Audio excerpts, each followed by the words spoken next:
everybody, welcome back to my channel. Today I'm going to be going through the Jewish wedding planning checklist. So a few of you might already know I specialise in Jewish weddings. I'm actually Jewish myself, so I can offer some really good insights and tips when planning a Jewish wedding. Now by the end of this video you're going to have a full list of what you need to prepare for a Jewish wedding. I'm going to be having a little bit of help because there is tons of information I want to share with you. So before I jump in, I'd like to ask you to please subscribe to my channel so I can keep producing these kind of videos. Okay, 12 months before or whenever you are decided to get engaged and you're ready to start planning the wedding, the first thing you need to do is get a date. Now, for a Jewish wedding, you can't have the wedding on certain dates, so you need to go through a list of all the festivals and everything so you can know which dates to rule out. And also, a lot of Jewish weddings, especially if the Orthodox, can't happen on a Saturday, so important to know when you are pinning down your wedding date. Now, in terms of what you need to think about as well in the first stages of Jewish wedding planning, it is, are you going to be having your civil and your religious wedding together? Now, some people have the civil ceremony first and the religious wedding later, especially if you're getting married abroad. But if you are having the civil and religious wedding together, you need to check that your venue is licensed to have a civil wedding ceremony. So this is often in specific parts of the venue. So just make sure you're asking those questions when walking around the venue. Another big thing to decide at this point is if you're going to have kosher or non-kosher food. Now I say this because depending on the venue, it's going to be, some venues allow kosher food, some venues don't. Often when picking a venue, there's two separate costs. One if you're having the catering at that venue, another if you're bringing the catering in and you hire the venue on what you call a dry hire option, where it essentially goes more expensive if you're doing it this way and bringing food in. So really important to have these discussions early on. And yeah, so I think a definite big thing to decide at this point is what kind of rabbi do you want to have? What kind of ceremony are you going to have? Are you going to have an Orthodox Jewish wedding, a Reformed Jewish wedding, a different type of Jewish wedding? So have a think what ceremony you want to have and then pick a rabbi that, you know, fits within this sector. So I would definitely advise to have a rabbi that you have a good rapport with. They're going to be speaking about you on the day. I've spoken about this before. So make sure to pick your rabbi nice and early on because the popular ones definitely get taken up quickly. Okay, so part 2 of the Jewish wedding planning journey is roughly, I would say in terms of timings, between 9 to 11 months before your wedding day. Things you want to start thinking about are, what Jewish traditions do you want to incorporate into your wedding day? So you're going to have a tisch, a bedeken, benching, sheva brachas, hamotzei, a yichud, Israeli dancing. So these words could be absolutely foreign to you. I think they're actually Yiddish or Hebrew or a mixture. But essentially, and also I've decided to do a Jewish terminology video as well next week, just to make sense of all these words. But essentially you need to think about all the Jewish weddings you want to incorporate in your day, because that will form a big part of the structure of your wedding day.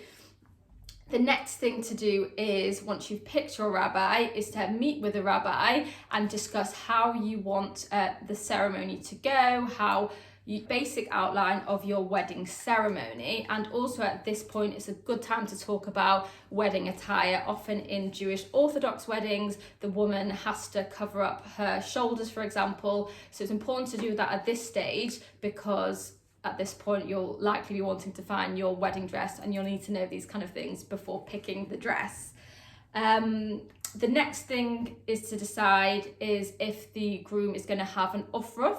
Now, an ufruf, I'll go into terminology later, but it's essentially around a week before you get married on the Saturday at the boys' synagogue. There is essentially a service and it's a set celebration for the boys' side. So decide at this point if you're going to have one, because you'll need to schedule this in with the synagogue. Now, the final important thing to do at this stage is to go through your civil and religious ceremony and process, and sometimes the rabbis coordinate the civil documents for you. Sometimes it's completely separate. Essentially someone from the civil registry comes with the rabbi, or it's completely separate. So have these decisions early on, because you'll know what you need to prepare at this point. Okay, so planning stage 3 of a Jewish wedding is all about the design. As you probably are aware by now, you will likely have a chuppah for your wedding ceremony. So it's time to think about what kind of chuppah you want. Do you want something that's quite rustic? Do you want something that's quite modern? Do you want something simple, elegant, with draping, a lot of flowers, just foliage, no flowers at all? Have a think of the structure, because I think this is a really important part of your wedding, and it's something that you'll want to be discussing with your florist and production team early on. The next thing is a ketubah. So this is the Jewish wedding certificate. Have a think, unless you are just happy to have it through the synagogue, if you want to have this made, if you want it bespoke, because this often takes a little bit of time. You have to get the right text from the shul, synagogue, and you need to work with the designer to make it all fit well around the text and that kind of thing. So make sure you do this nice and early on.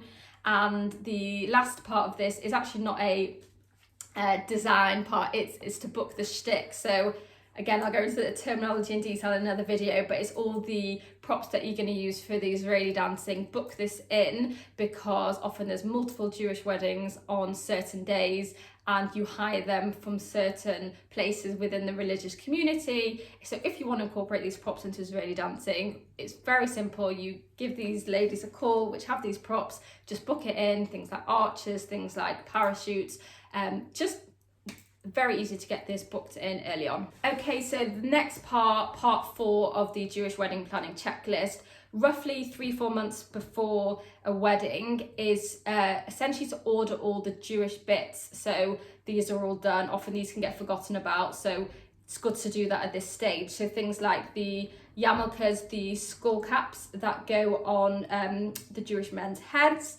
the glass that you're going to break underneath the chuppah, kiddush cup, benches, any of those religious items you want to incorporate, order them nice and early. The next thing to think about is assigning people to roles. So who's going to do hamotzei, who's going to do benching, who's going to do the signing of the ketubah, the sheva brachot, which is the 7 blessings after the benching. Have a think about who you want to assign these roles to, and let them know so that they can prepare. And the final thing on this section, I would say, is to organise your wedding band. Now, in a Jewish wedding, you need to have plain bands underneath the chuppah. I've got a diamond wedding band here for my wedding ring, but I also had to get this plain band, because you need plain bands underneath a chuppah for an Orthodox ceremony. So make sure you do this nice and early, so the jewelers have got time to make these up for you.